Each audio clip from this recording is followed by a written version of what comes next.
Welcome back to my channel. I hope you guys are all having a beautiful day.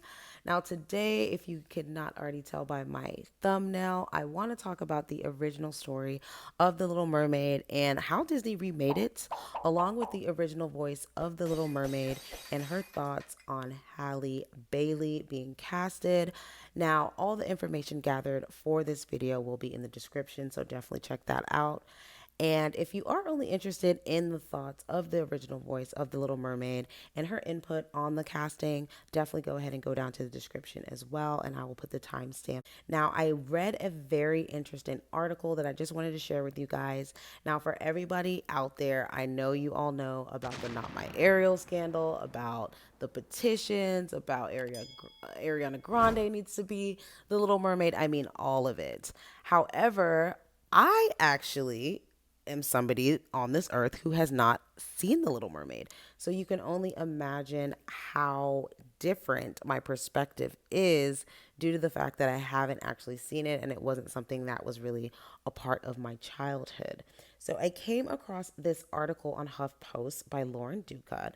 Now, obviously, a lot of people already know that most of the Disney movies did have a spin off of something really dark and grimy, if you will. So I want to go ahead and just touch on a couple of the things that I thought was very interesting.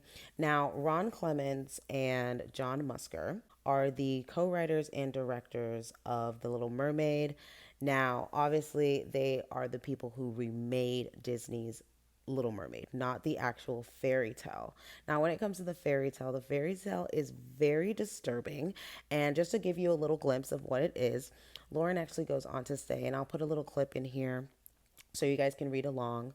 The 1837 protagonist is motivated not only by her attraction to a prince, but the eternal soul that humans possess and mermaids do not. With the help of the sea witch, she trades her voice for legs. Anderson's mermaid must obtain true love's first kiss. And if you're wondering who Anderson is the original writer of the dark version of The Little Mermaid. True love's first kiss or the deal will result in her death. She attempts to enchant the prince with her dancing, despite the fact that it feels as though she is stepping on knives. He marries the human princess, whom he thinks saved him from the shipwreck, though the Little Mermaid is truly the one responsible for the rescue. She is given the option to murder him in exchange for becoming a mermaid again. And in the end, ultimately, she loses the prince and turns into a Seafoam. So she turns into Seafoam, which is just, again, just very, I just don't understand. So immediately I'm just thinking, well, yeah, why, of course they're going to go ahead and blatantly, make that a black woman when I hear that story. However, when you think of the original, Disney side, it's obviously nothing like that. So it's just very interesting that that is how it should have been and how they changed it. Now, another is how The Little Mermaid was created. And I'm not talking about the physical attributes. I am talking about this person's character, this person's morals, and their energy. So the Little Mermaid, Ariel, the Disney one, was supposed to be shy and passive. She was supposed to have a sidekick that was a dolphin named Becker that was actually cut from the movie completely. So when that happened, that is when they actually decided to go ahead and give this girl some personality, some flavor. And when they did that, that is when they kind of incorporated that character's personality into her.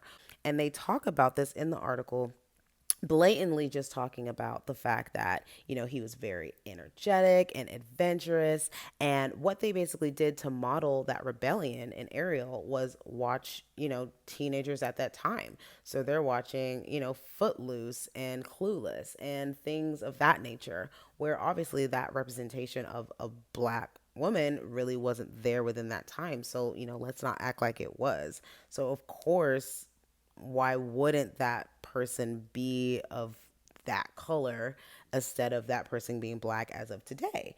Now, as of today, it really should be more widely accepted. However, it's not, which makes zero sense to me because when the original Disney, The Little Mermaid, came out, there was also a lot of racial backlash. So I'm sure everybody knows the song Under the Sea. Even I know the song Under the Sea, even though I haven't actually seen the movie. Now, Under the Sea claims, and this is from the article, that not having, literally not having to work is one of the main reasons life is better when you get wetter. Like, are you serious? An element that has led to backlash condemning the song as racist with the fish coated black. So, if you haven't seen The Little Mermaid, which I haven't, and I don't really remember like this scene to be honest with you, but the fact that that's blatantly out there in your face being just kind of programmed in children's mind, well, of course there's going to be backlash today. All of those kids are like, what are you talking about? If you're dark, there's no way you could work that much. You know what I mean? It's kind of like a subconscious thought. Sadly, I don't like to say that, but that's kind of how it seems because I don't really see any valid points on why it matters so much that this woman of color is going to be playing this role. So I just don't get it. You can go in talking about the Danish and, it was a Danish writer, and I get that, and mermaids are Danish, whatever. But at the end of the day, mermaids aren't even real. So you're telling me sis can't even play something that's not real? Which is the job of an actress. That sounds a little strange to me.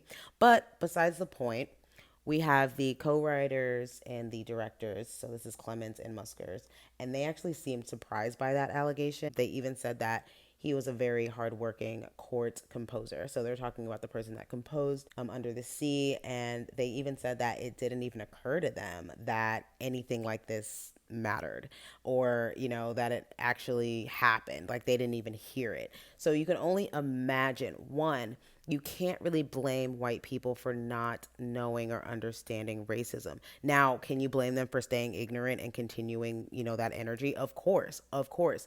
But I have definitely come across my share of white people who just really want to understand and know more and not be, ridiculed for it. So I get that side. And if anything, I wish more people were like that. When it comes to what exactly the original cast member said, and this is going to be the voice of the original Disney The Little Mermaid, Jodi Benson. She said the most beautiful thing that I just was like, I have to share this and I have to make a video on it because I just felt like it was something that I want everyone to read over and over again, especially the people who are just really just, I mean, the petitions, they have to stop.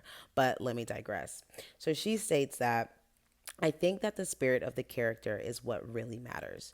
She replied, what you bring to the table in a character as far as their heart and their spirit is what really counts.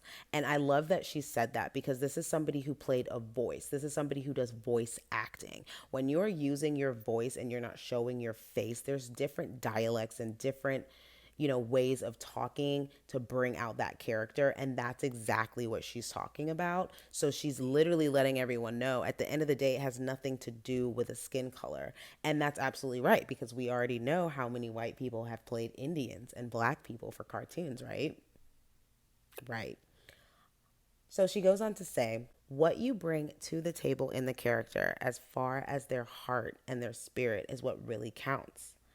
So at the end of the day, if this is somebody who actually was the voice of this white, blue-eyed redhead that you adore so much that literally isn't even a walking human being, is stating this, then I don't understand why anyone else should have a problem.